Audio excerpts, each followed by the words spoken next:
What? Tenses again? Are you thinking, I don't want any more tenses? क्या आप सोच रहे हो कि बहुत ज़्यादा टेंसेस हो गए, अब मुझे और टेंसेस नहीं चाहिए? Don't worry, we will give you quick basics to change any sentence to negative form. तो अगर आपको लगता है कि बहुत मुश्किल है नेगेटिव टेंसेस को सीखना, तो हम आपको बहुत ही आसान तरीके से सिखाएंगे। चलिए शुरू करते हैं। जैसे कि आपने ऑलरेडी बोला, I do not want more tenses. मुझे और टेंसेस नहीं चाहिए। हाउ वुड यू से the same thing about your friend? अगर आपको अपनी फ्रेंड के बारे में भी सेम चीज बोलनी हो तो आप क्या कहेंगे?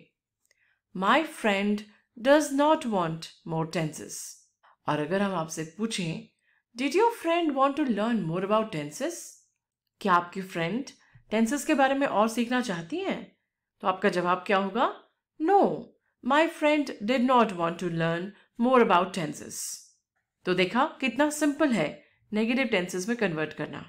आइए और समझते हैं। नेगेटिव कीवर्ड्स क्या है? डू, डज, डिड, और साथ में क्या लगाएंगे? Not. When the sentence changes to a negative, there are changes in some of the verb forms. जब भी कोई सेंटेंस नेगेटिव में चेंज होता है, यानी कि नेगेटिव में कन्वर्ट होता है, तो कुछ बदलाव उसके वर्ब फॉर्म में भी आते हैं। Let's look at simple and continuous tenses in this context.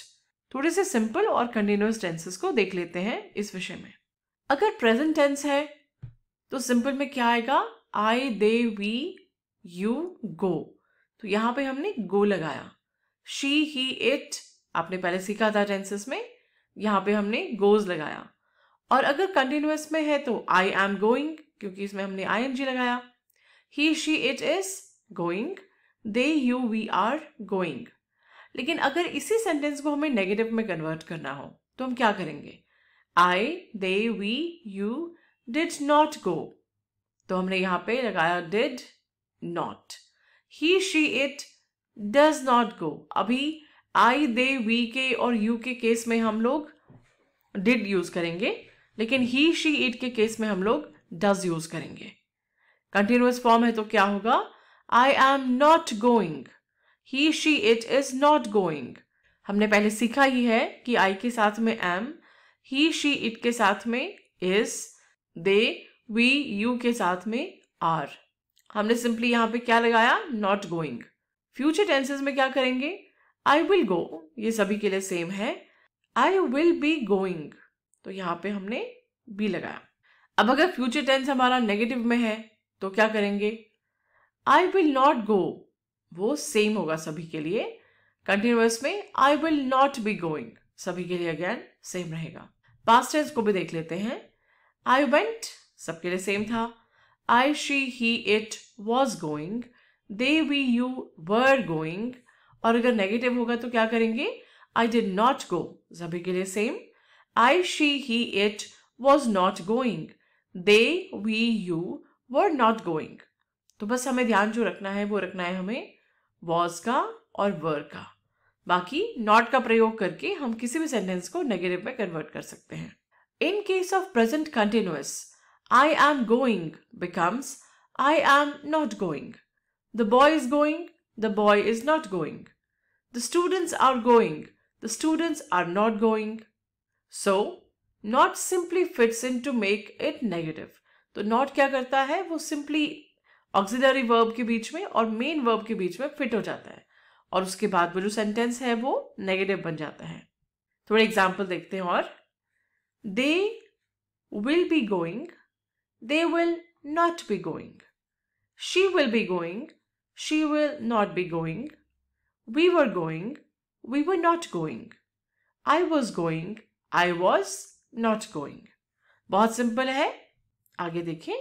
In simple present and simple past, अब ये डीप डाइव है, मतलब हम थोड़ा सा और गहराई से समझेंगे, तो ध्यान दीजिए पूरा।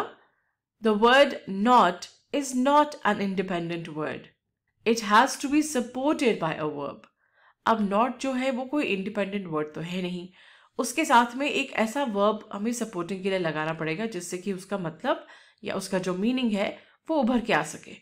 Other tenses already have a supporting verb. For example, am, is, are. Present continuous के केस में was and were past continuous के केस में and will be future simple and continuous के केस में.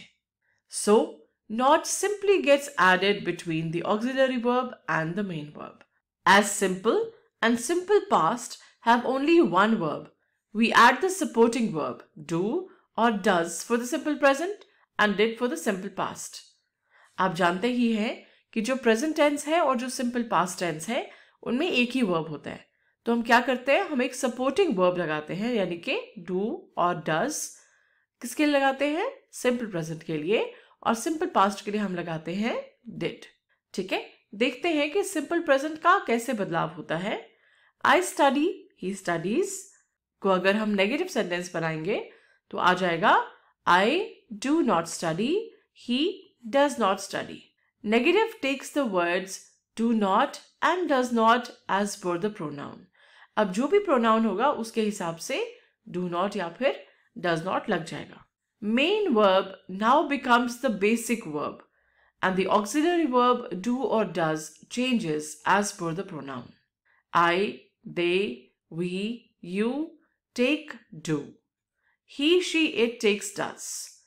जो मेन वर्ब है वो क्या होता है, वो बेसिक वर्ब बन जाता है, और जो ऑक्सिलरी वर्ब है डू और डज वो प्रोनाउन के अनुसार अपना रूप बदल लेता है. You do not study, the boy does not study. Simple past में I studied, she studied. I did not study, she did not study. Remember the changes to the irregular verbs in simple past tense. Simple past tense में जो changes होंगे irregular verbs के, उसके बारे में आप ध्यान रखें. For example, I went to the market, I did not go to the market. Irregular verbs कैसे हैं, जैसे वेंट, गो से हमने पहले सीखा था टेबल में. अब जैसे ये इरेगुलर वर्ब है वेंट, तो वेंट की जगह क्या हो जाएगा, I did not go to the market. I gave him the money, I did not give him the money. ये भी हमारा इरेगुलर वर्ब था. एक बार क्विक ओवरव्यू करते हैं कि नेगेटिव चेंजेस कैसे होते हैं टेंसेस में. सिंपल के केस में आई did not, don't attend class या फिर I don't attend class. Past में I did not attend class और I didn't attend class. Future में I will not attend class. Continuous के केस में I am not attending class. Past में I was not और I wasn't attending class. Future में I will not be attending class.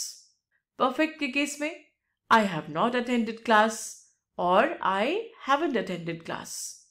Past में I had not attended class, I hadn't attended class.